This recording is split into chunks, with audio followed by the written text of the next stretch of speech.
Hey, what's up YouTube? Welcome back to Mods and Coffee. This is Chris. Today we're going to be installing the Tanabe front strut bar mount onto the Q50S hybrid. I'm going to give you guys the tools you need, how to get the install done, torque specs, and we'll get some hands-on driving impressions right after that. Let's hit this install up right now.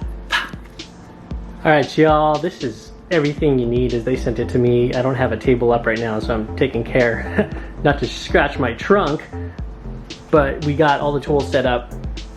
Does come with the front strut bar, which is anodized red. It's got really nice black metallic finish on all the hardware. Of course, you got a set of stickers. Comes with instruction booklet, and it comes with a zip tie and some like spiral kind of tube. So jumping into the tools, guys, it's pretty easy. You're just gonna need this 8mm Allen wrench, 14mm, kind of socket wrench, a 17mm socket wrench, 12mm deep socket, and be sure you have some sort of torque specking wrench.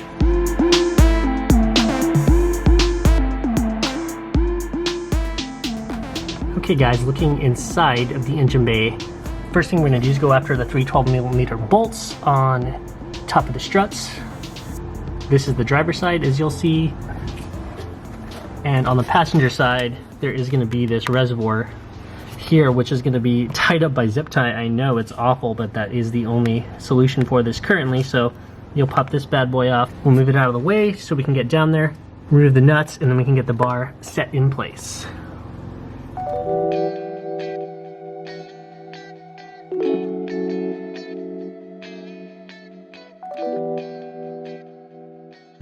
All right, y'all, this is actually a 10mm. Just want to correct you all on that.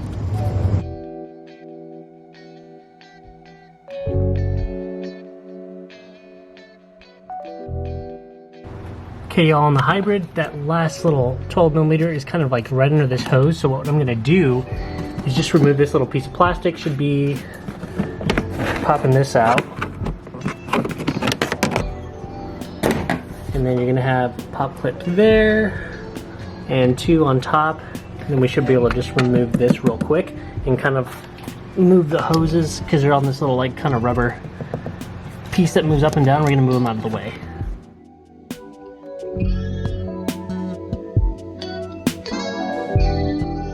So now, so you guys can see, you can kind of pull this up and you'll be able to get your wrench right in there. Okay, this is the position you want to put the brackets in. This is the driver's side. Just notice the angle and the shape and everything. Here is the passenger side. I've just got the bolts hand tightened right now. It said not to torque anything down until the bar is mocked up, so we're going to mock the bar up next.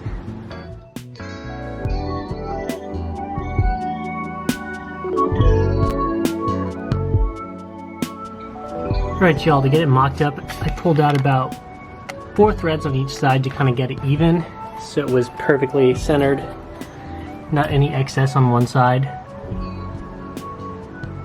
So there you go. I'm going to go ahead and get the washer and the bolt on there, and the nut, and just kind of finish it up, kind of get it all tightened up. I believe the torque specs for the 12mm around the strut tops is going to be 17 foot-pounds. That's what I read online, after you install this stuff, to only torque them to 17 foot-pounds, so we're going to do that.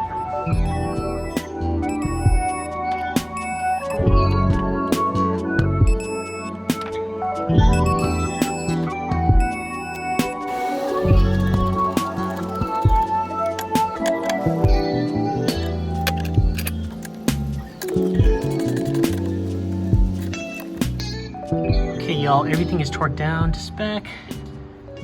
I just want to let you know, this is what I did. I did not zip tie this piece here. I had like a little, just kind of like a little metal piece here, which I kind of just put there, had another hole here, and this would just like kind of self-tap in there. But it's really secure. I think I like this better than a zip tie, and it just looks a lot cleaner in my opinion. Feel free to mock something up like that or come up with something better. That's just my temporary fix for now. I could live with a zip tie, but I just wanted something a little more OEM look and cleaner. So that holds a little reservoir perfectly. I'm gonna go ahead and put everything back together and give the car a little quick spin and see how it feels.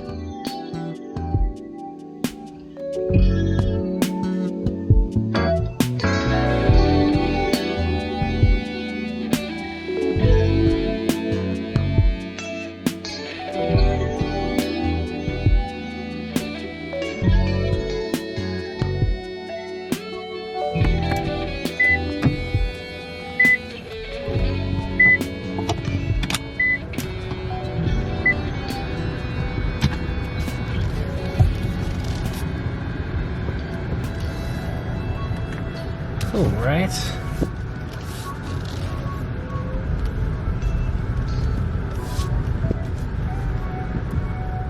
Okay, first thing you're gonna notice, y'all, right off the bat, the steering's definitely just a hair more nimble left to right. And that's something I noticed on my Q50 when I did the strut bar on that. It's just a nice little added feature when you're getting around parking lots and whatnot. It's just a little, I swear, just a little bit quicker. So we're gonna do a quick little turnaround here. I just want to kind of feel how it feels. Oh, nice.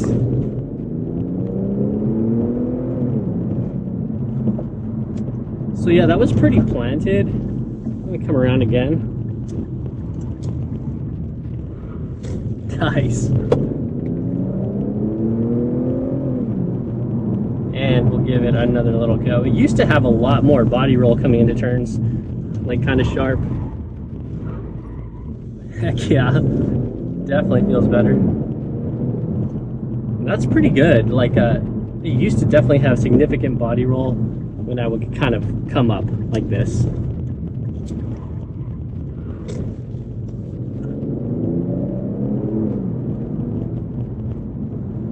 So that's a good improvement right there. Used to when I would just take turns kind of sharp, you know, either from a stoplight or a turn like that, I would feel like it had a lean, like it just lean, you know, and this feels a lot more planted in the front, which is pretty little impressive mod. I mean, these things are not expensive and totally worth the money, y'all. Cruising now.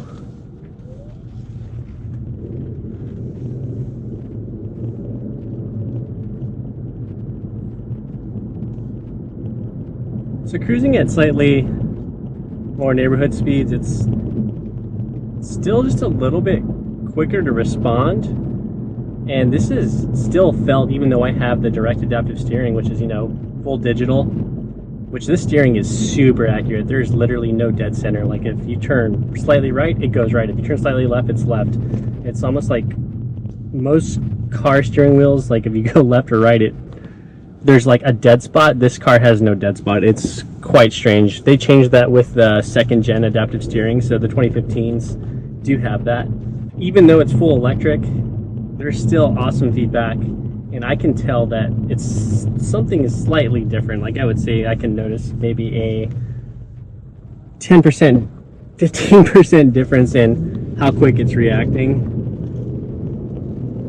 Oh, a little more tight around the corner there. So after driving the 3.0, I will say that the Q50 hybrid is better handling. And I think it's got different struts. I'm pretty sure it's different struts and it's a heavier vehicle.